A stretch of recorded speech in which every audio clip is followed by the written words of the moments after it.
I am calling 19 CF20 State versus Jake Patterson.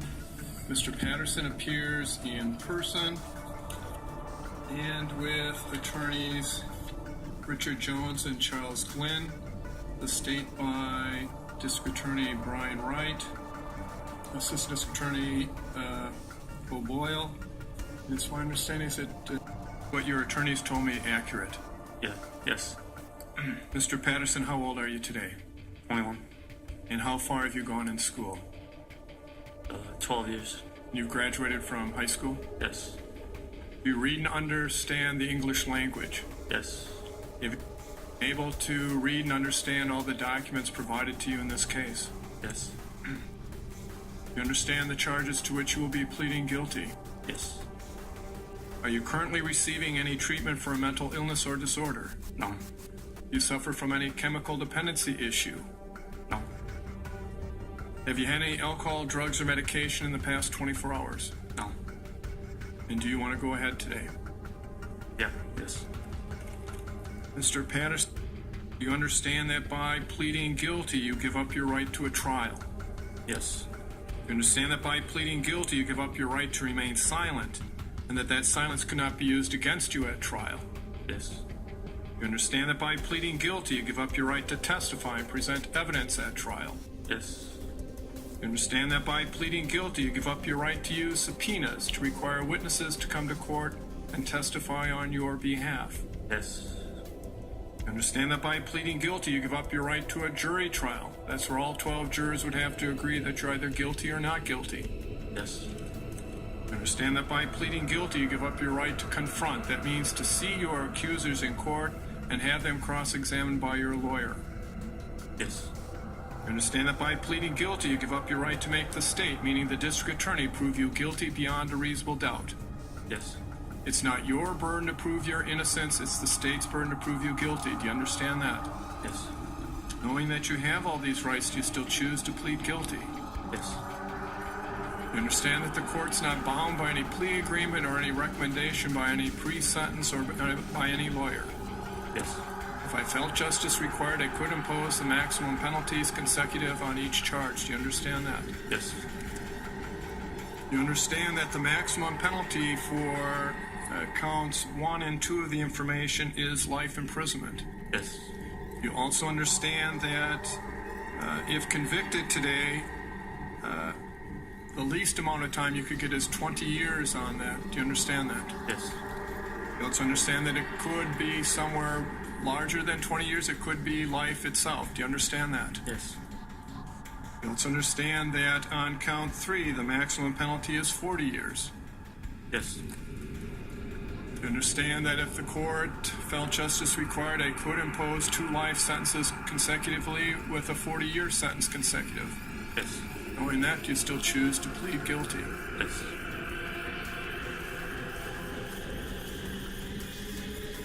We love you. Just a little update on the Jake Patterson case. Here in Wisconsin, a probation and parole agent is trying to gather information on Jake Patterson so that the judge can weigh in and determine his sentence. But the Wisconsin man says his lawyer has advised him not to talk. As you know, that is his right. He has pled guilty. He does not have to speak on anything on this case because he has pled guilty. He pled guilty to the kidnapping and holding Jamie hostage for months, 88 days until she escaped, and he is reportedly refusing to cooperate in the pre-sentence investigation.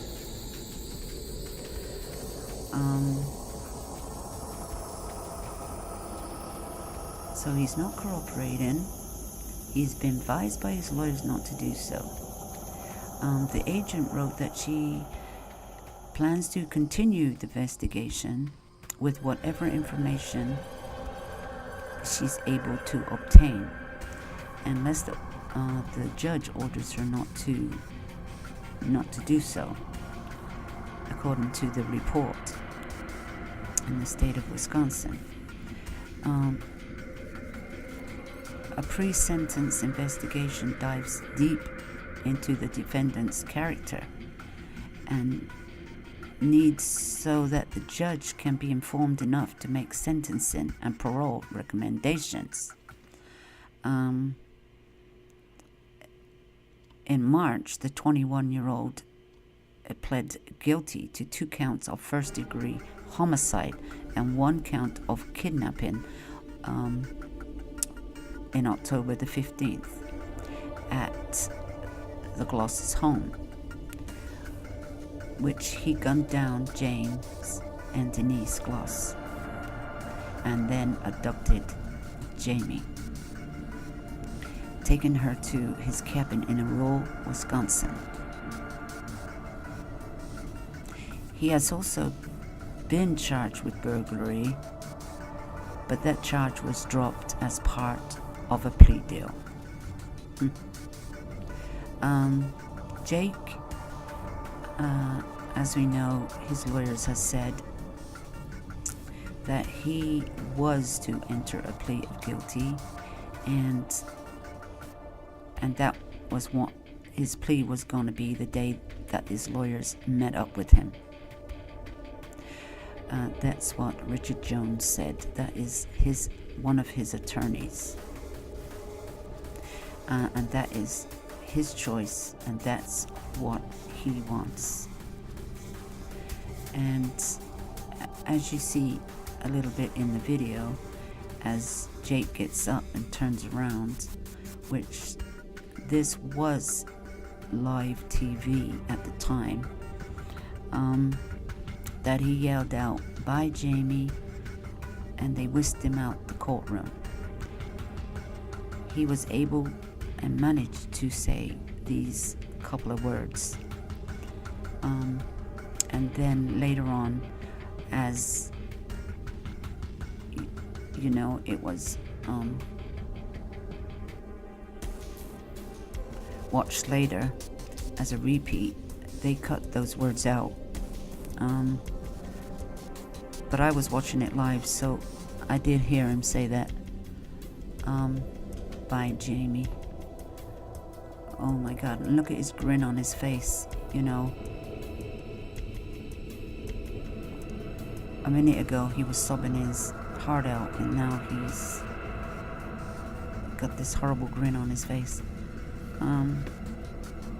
Reality will set in soon,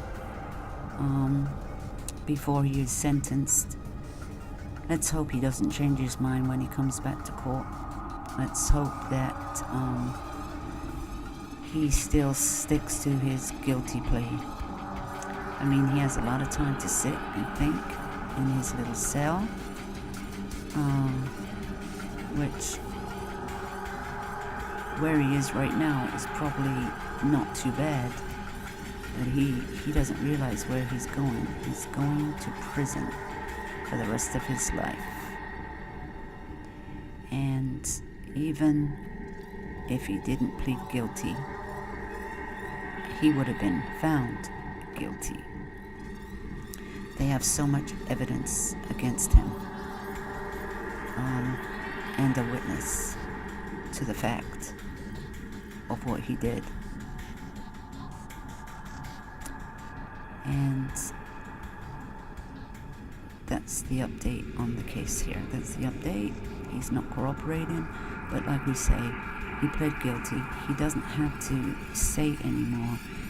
He doesn't even have to. He's said enough, though. I mean, he's spoken about what happened.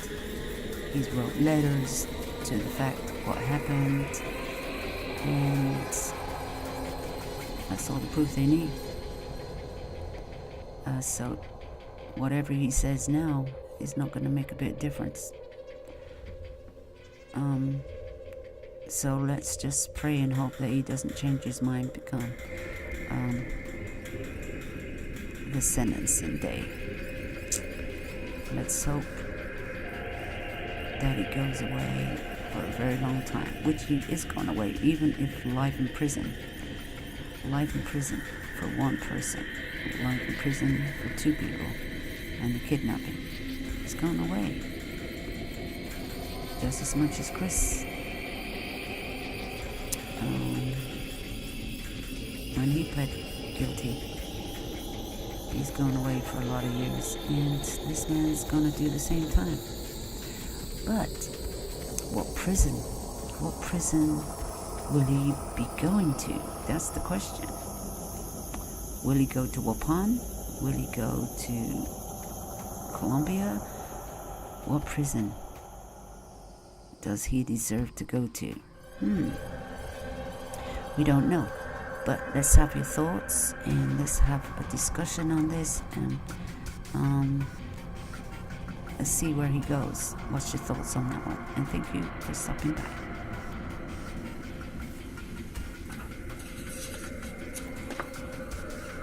Regarding first-degree intentional homicide,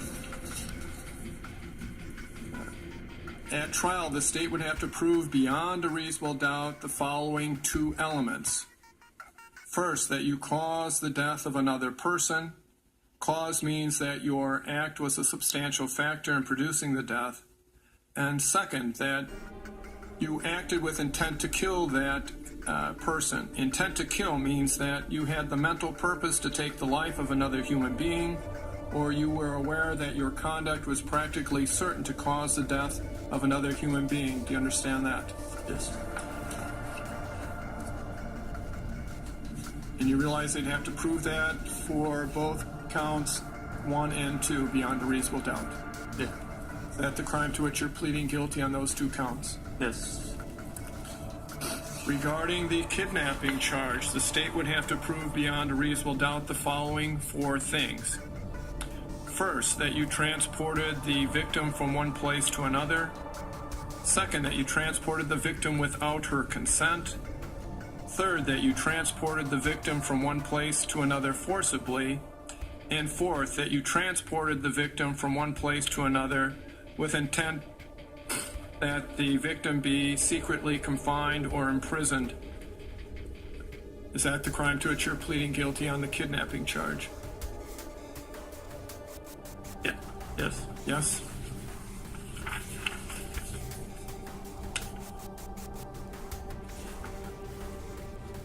Do you understand that if you're not a citizen of the United States, your plea could result in deportation, the exclusion of admission to this country, or denial of naturalization under federal law? Yeah. You understand that by being convicted of a felony today, you may not vote in this state as long as you're under supervision of the Department of Corrections. Yes. In fact, with a life sentence, if you're convicted, you may never vote. Do you understand that? Yes. You have to understand by being convicted of a felony today, it is unlawful for you to possess a firearm. Yes. Knowing that, you still choose to plead guilty. Yes. You understand that by being convicted of a violent felony, you may not possess body armor. Yes. Knowing that, you still choose to plead guilty. Yes.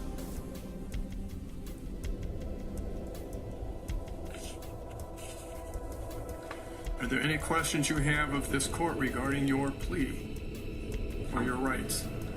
No. Mr. Patterson, I now pull out the information. Do you have a copy there, Mr. Jones, that he may follow along?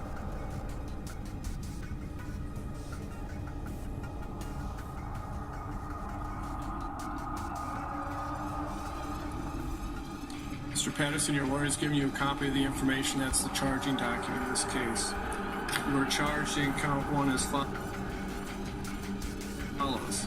That on or about Monday, October 15, 2018, in Barron County, you did cause the death of James M. Kloss with intent to kill that person, contrary to Section 940.01, Sub 1, Sub A, and 939.50, Sub 3, Sub A of the Wisconsin statutes, a Class A felony, and upon conviction shall be sentenced to imprisonment of life. How do you plead to that charge? Guilty. Count 2 charges as follows. On or about Monday, October 15, 2018, in Barron County, Wisconsin, you did cause the death of Denise J. Kloss with intent to kill that person, contrary to Section 940.01, sub 1, sub A, and 939.50, sub 3, sub A of the Wisconsin statutes, a Class A felony, and upon conviction shall be sentenced to imprisonment for life. How do you plead to that charge?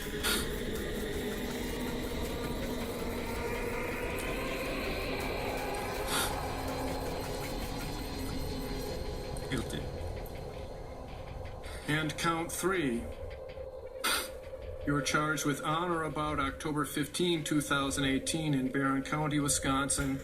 By force or threat of imminent force did carry JLC from one place to another without that person's consent and with intent to cause the victim to be secretly confined, contrary to section 940.31, sub 1, sub A, and 939.50, sub 3, sub C of the Wisconsin statutes, a Class C felony, and upon conviction may be fined not more than $100,000 or imprisoned not more than 40 years or both. How do you plead to that charge?